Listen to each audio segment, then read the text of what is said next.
So today is Palm Sunday, and Palm Sunday marks the beginning of Holy Week. Palm Sunday is also the day we remember Jesus' triumphant entrance into Jerusalem, as well as his passion. I'm recording this video pretty late in the day, so by the time you see this video, it will probably already be Monday.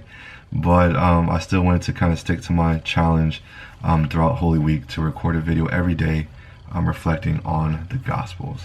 So today is Palm Sunday, and Palm Sunday, growing up, I used to always think Palm Sunday was the day where it was the Mass that we received free palm branches, and it was the Mass with a really long Gospel, right?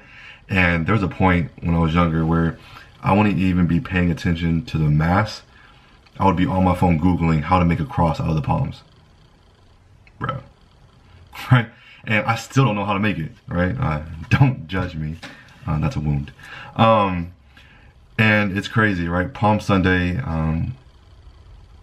there's so much beauty in Palm Sunday, right? There's so much richness in it, right? It's crazy how we begin the Mass by singing Hosanna. We begin the Mass by singing praise, right? Waving the palm branches, right?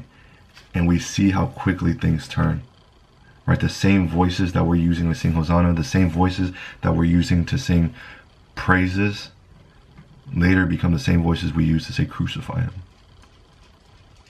The same voices that say, yo, if you are Christ the King, save yourself, right? And I never understood that, right? Growing up, I used to never understand, like, why were we the crowd? For those who don't know, as a church, as the body, we are the ones who respond as the crowd, right? So I used to always never think, like, the crowd was always someone I saw as distant, right? The crowd back then, the crowd during Jesus' time that said crucify him. Because if I was there, I would have never said crucify him, right? Why am I the crowd, right? The crowd has different, like, everything the crowd says, you know, is questionable, you know. And but then as I grew older, I realized, like, yo, I see why we're the crowd, right? Because every time I choose sin over Christ, I'm saying crucify him. Every time I doubt that God is real and that he is present, right, I'm saying, if you are King of the Jews, save yourself,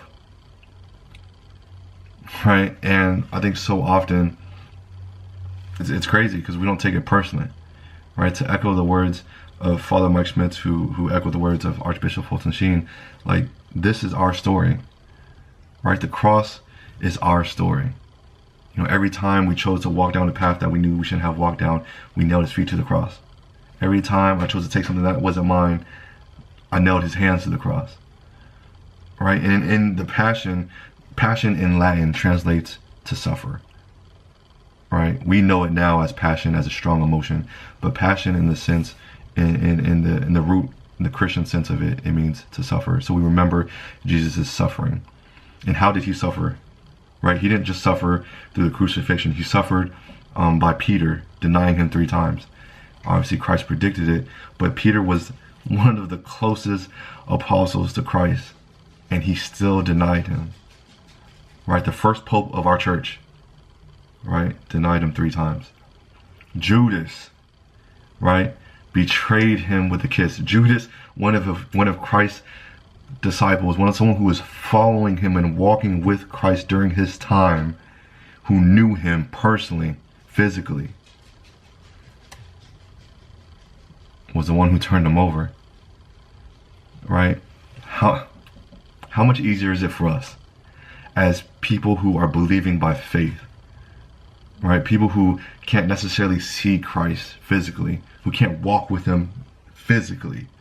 How much easier is it for us to turn our backs on Christ, to deny him, right? So Palm Sunday was not, it changed from being that Mass of the really long Gospel, the Mass where I'm making crosses out of the palms, to the Mass where I was like, yo, this is about me,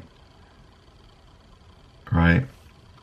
So my challenge for you and for us and all of us is, as we journey throughout Holy Week, right, how can we make Christ King of our hearts? How can we accompany Christ and carry our crosses with him to Calvary?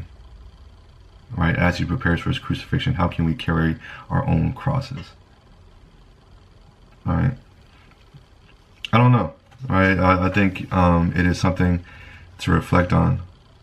At the end of it, we hear about the good thief. For those who don't know, Saint Dismas, right? The good thief. His words were, "Jesus, remember me when you come into your kingdom." Right? That's the first saint that we know for sure is in heaven, right? The good thief, right? And he turned to Christ in that moment.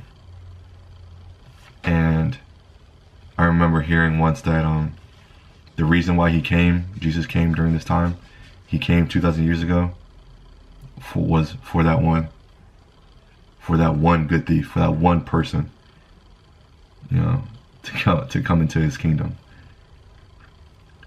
So that one person is you, right? That one person is me. That he would go through all that suffering, he would do all that all over again, and he continues to do that for us, right? This is not meant to be a guilt trip, right? That oh man, like, okay, I killed Christian, I get it, I killed him, I did this to him, I did whatever. This is for us to remember that yes, even though we did that to him, he did that for us. He took the cross for us. We crucified him. We said crucify him, but he did it for us, even though we did that to him, right? So what we do now affected him then, and what he did then affects us now, right?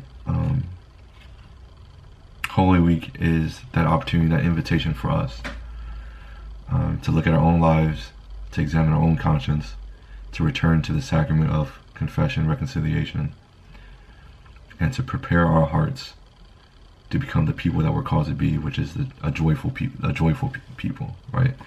We are an Easter people. But let's take it one day at a time and continue to pick up our cross daily and to follow Christ.